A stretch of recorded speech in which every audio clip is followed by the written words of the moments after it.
We start off in India, where the sixth phase of general elections is currently underway in 58 constituencies spread across 6 states and 2 union territories. Voters are casting their ballots in all 7 Lok Sabha seats in Delhi and 10 seats in Haryana, while 14 parliamentary seats in Uttar Pradesh, 8 seats each in Bihar and West Bengal, 6 in Odisha, 4 Lok Sabha seats in Jharkhand and 1 seat in Jammu and Kashmir are up for grabs in this phase of the elections. In Delhi, prominent political leaders like President Draupadi Murmu, External Affairs Minister S. Jaishankar and Union Minister Hardeep Puri cast their votes. Voters, including political party candidates, began to come out to cast their ballots as soon as polling started at 7 a.m. local time. Crowds began to gather at polling stations early morning amid searing heatwave forecast for northern India. In Delhi, the maximum temperature is likely to be around 44 degrees Celsius against the 41.7 degrees Celsius recorded on Friday. In Jammu and Kashmir's Anantnag Rajouri seat, where polling was postponed to phase 6 from phase 3 minutes after the voting started, PDP chief Mehbooba Mufti staged a sit-in protest, alleging that the police had detained her party's polling agents and workers without any reason. Later, she cast her vote, calling off her protest after her party workers were released. Former Chief Minister Mehbooba is contesting for the Anantnag Rajouri seat. Total 889 candidates across 8 states and union territories are contesting in this phase of the general elections. By the end of this phase, at 6 p.m. local time, polling in 486 out of 543 Lok Sabha seats will conclude. Remaining 57 seats will go to the polls in the last phase of elections on June 1st.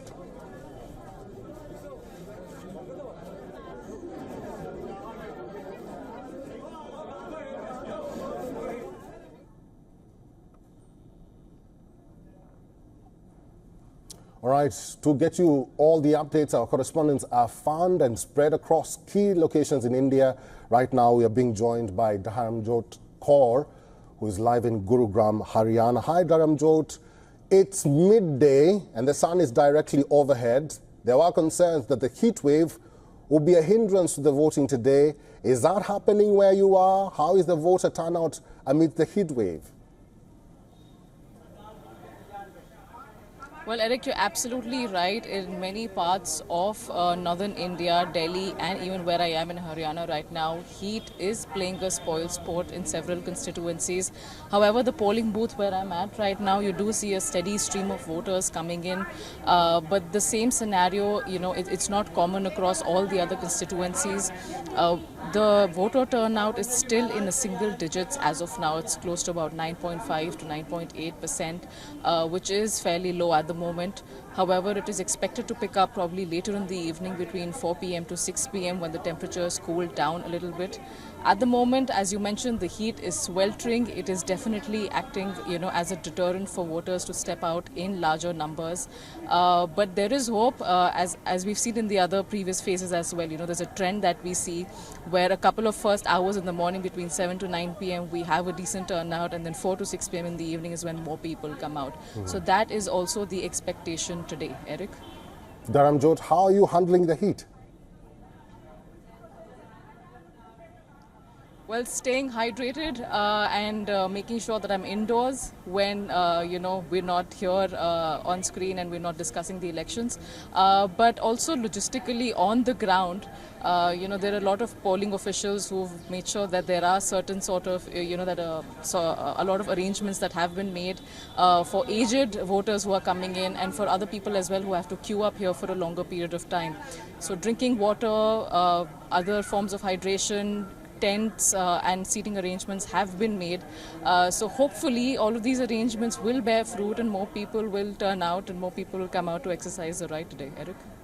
Dharamjot, finally, you are in Gurugram, which is a city in Haryana, and Haryana is heading to the polls today. Talk to us about why the battle for Haryana is unique.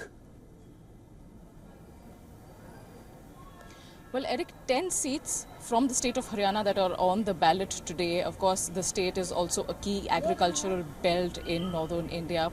The reason why this particular election is very interesting is because the political landscape in Haryana has been seeing a lot of dramatic twists and turns in the past few months.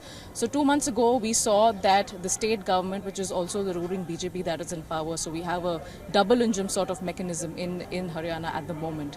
So 2 months ago, they changed their chief minister. 2 weeks ago, we saw that the BJP government lost 3 independent candidates' support, which basically meant that they lost complete majority, and that essentially means that in the near future, very soon, state elections will also have to be held in Haryana. So that is supposed to, of course, happen before October this year. Now, the key question here is, and the interesting dynamics here are in terms of how, between now and October, will the voters keep this changing dynamic in mind? What is it that they are taking to the ballot with them today as they step out to vote? As I mentioned, because Haryana is an agriculture belt, the farmer crisis and the farmer protests back in 2020, 2021, and even the one that is ongoing right now at the Punjab-Haryana border, these will be interesting issues and factors that voters may take into consideration, especially from the rural areas of Haryana. We're also seeing certain remnants of, feelers of the wrestlers' protests that also, they made headlines for a larger part of late last year, early this year as well. So how these dynamics will play out in terms of, what will be the key sticking points that voters will take with them to ensure what their choices will be when they step out to vote today? Or will there be a larger picture that they will keep in mind in terms of who is the party at the center, and is that how they will vote? Because historically, that's been the trend that Haryana has followed. It's a bellwether state. It usually votes for the party that ends up in a position of power. That's how it has been for the last 2 elections. Will that also be the case this time is the million-dollar question. Eric? All right, our correspondent in Gurugram, Haryana, Dharamjot Kaur, we call her DJ. Thank you, DJ. For all the latest news, download the WION app and subscribe to our YouTube channel.